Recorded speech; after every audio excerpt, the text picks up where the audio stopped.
Imagine TikTok being so powerful that they actually help you identify the person that almost murdered you. On my For You page the other day, I found this viral video that you guys might recognize, which states videos I took before almost being hunted and murdered.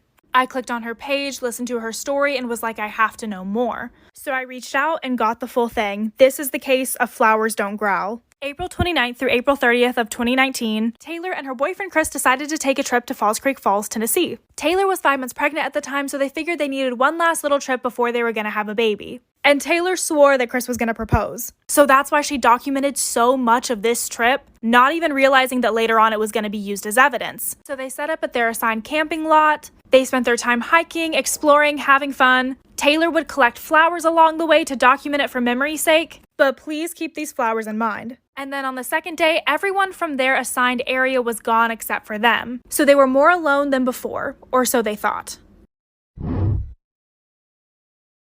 Welcome back to part 2 of Flowers Don't Growl. So later in the night on their last day, they ended up hearing a loud crash. There's very windy roads nearby, so they figured that it was a wreck. And just to make sure kids weren't involved and that everyone was safe, they got out of their tent and ran over to the crash site, which was maybe half a mile away to go check on the people. The sheriff ends up showing up and it's like a DUI situation, but everyone ultimately was okay. So before heading back to their campsite, Taylor says she has to go use the restroom. So her and Chris walk over to the bathroom so she can do her thing, and in the distance they see a light flickering. And as it gets closer, they notice that someone is running with a flashlight. So they're both cracking jokes to each other like, oh my gosh, this guy really has to go to the bathroom. But once he approaches the restroom, he ends up stopping right at them instead of actually going into the bathroom. And states, and I quote, "Wow, you guys are fast."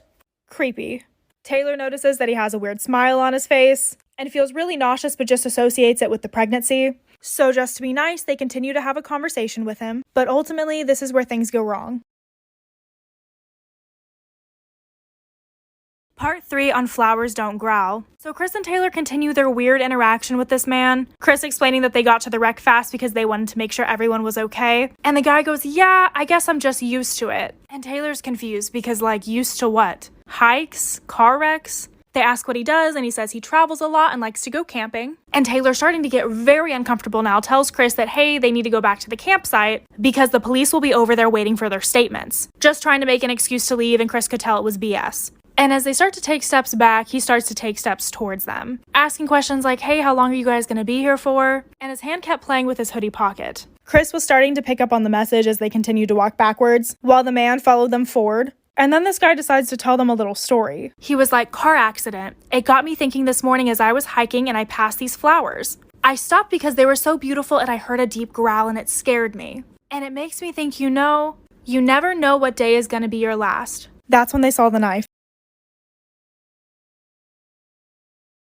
Part 4 to Flowers Don't Growl. So this is when Taylor noticed the outline in his hoodie pocket was the shape of a knife. It completely clicked for her and she told her husband that they needed to run. He looked at her like, what's going on? And she just states, flowers don't growl. So they took off running, and this is when he took off chasing them. And I'll show a map of where exactly they were chased. This is where Taylor and Chris ended up, and this is where they last saw the guy chasing them. And they made it all the way back to the crash site, and luckily the police were still there. They told them what happened and made a report.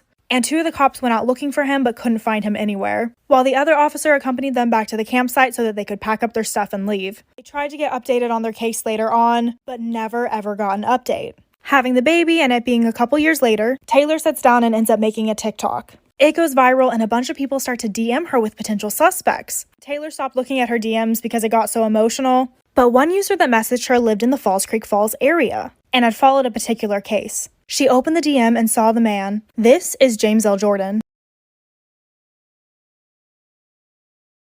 Welcome to Flowers Don't Growl Part 5. So Taylor immediately recognized James L. Jordan as being the person that tried to attack her and her now husband that night. And horrifyingly enough, he ended up killing 2 weeks later, stabbing one female victim that did survive, but stabbing the male to death. The male victim ended up sending out an SOS last minute before he passed, and the police came to arrest Jordan. And honestly, one of the worst things was that he was not found guilty by reason of insanity. And Taylor has tried to reach out to police multiple times because he was very calm and collected the night that her and her husband survived. She has scoured all of her photos trying to figure out where he was at and found out that he was staying back here outside of the regular lots. Followers have pointed out things like this creepy shadow in this video, but ultimately we don't really know where he was at. But because of the story that he told about the flowers, She thinks that he had been stalking them for a while, watching her pick them. Taylor now is using her page to promote safety, learning how to protect yourself and carrying items such as mace or a taser, and campsites where you pay to camp probably should have security. Taylor is tagged below, so please go follow her to keep up with her story.